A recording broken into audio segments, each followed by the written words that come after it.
بسم اللہ الرحمن الرحیم۔ اللہ کے بابرکت نام سے شروع جو تمام جہانوں کا رب ہے۔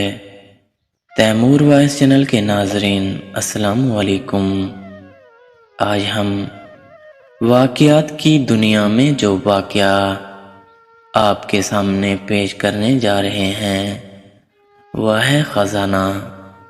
اپنے موضوع کی طرف بڑھنے سے پہلے ہمارے چینل کو سبسکرائب کر لیں تاکہ ہماری ہر آنے والی نئی ویڈیو آپ دوستوں تک بآسانی پہنچتی رہے۔ چلیں بڑھتے ہیں اپنے موضوع کی جانب۔ ایک فقیر بہت مفلس و کنگال تھا۔ اس کی دعا رب تعالیٰ سے یہی تھی کہ تو نے مجھے بغیر مشقت کے پیدا کیا ہے، اسی طرح بغیر مشقت کے مجھے روزی بھی دے۔ وہ مسلسل یہی دعا مانگا کرتا۔ اللہ تعالیٰ نے اس کی یہ دعا قبول کر لی۔ اسے خواب آیا کہ رو ردی والے کی دکان پر جا، وہاں بوسیدہ کاغذوں میں سے تجھے ایک کاغذ ملے گا، اسے لے آ اور تنہائی میں پڑھ۔ صبح اٹھ کر وہ ردی والے کی دکان پر گیا۔ ردی میں سے وہ تحریر نامہ تلاش کرنے لگا۔ تھوڑی دیر بعد وہ تحریر نامہ اس کے سامنے آ گیا جو اسے خواب میں نظر آیا تھا۔ اس نے وہ کاغذ کا ٹکڑا دکاندار سے لیا۔ اس پرچے میں تحریر تھا کہ شہر سے پار ایک مزار ہے، ادھر ہی خزانہ دفن ہے۔ مزار کی طرف پشت اور منہ قبلے کی طرف کر کے تیر کمان میں رکھ، جہاں پر تیر گرے وہاں خزانہ دفن ہوگا۔ فقیر نے تیر کمان لے کر اپنے جواہر دکھانا شروع کر دیے۔ جہاں تیر پھینکتا وہاں جلدی سے بیلچے اور پھوڑے لے کر زمین کو کھودنا شروع کر دیتا۔ بیلچے اور پھوڑے وہ فقیر سب گندا ہو گئے، مگر خزانے کا نام و نشان نہ ملا۔ وہ روزانہ اسی طرح عمل کرتا، تیر پھینکتا، جس جگہ تیر گرتا اسے کھودنا شروع کر دیتا، مگر خزانہ نہ ملتا۔ فقیر کے اس عمل کا بادشاہ کو پتہ چلا۔ بادشاہ نے اسے طلب کیا۔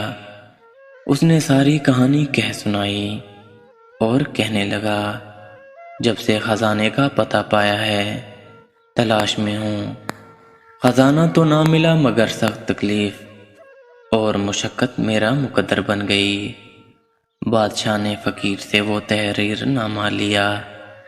خزانہ پانے کے لیے بادشاہ نے بھی تیر چلانا شروع کر دیے۔ 6 ماہ تک بادشاہ بھی تیر چلاتا رہا مگر کچھ ہاتھ نہ آیا۔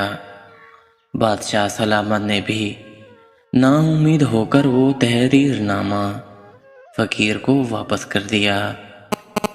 فقیر نے پھر اللہ تعالیٰ کی طرف رجوع کیا، عاجزی اور انکساری سے دعا کی، اے اللہ تعالیٰ میری سمجھ سے یہ عقدہ بالا تر ہے، میں راز کو نہ پا سکا، تو خود ہی کمال مہربانی سے اسے حل کر دے اور مجھے خزانے تک پہنچا دے۔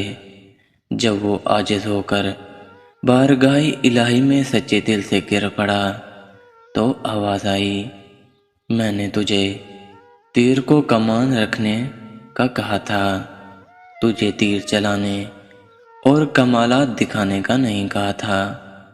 خزانہ تیرے پاس تھا، تیرے قریب تھا، تو تیر اندازی کے سفر میں اس سے دور ہوتا گیا۔ خدا کی ذات کو اپنے دل کے اندر تلاش کر، جو شہرک سے بھی زیادہ تیرے قریب ہے۔ اپنے من میں ڈوب تو خزانے تک پہنچ ہی جائے گا۔ درس حیات، اس کے کرم سے غنی نامہ تو مل جاتا ہے، مگر انسان جلد بازی، چالاکی اور ہوشیاری کی وجہ سے پانے کی کوشش کرتا ہے۔ یہ جوہر عاجزی، انکساری اور من میں تلاش کرنے سے ملتا ہے۔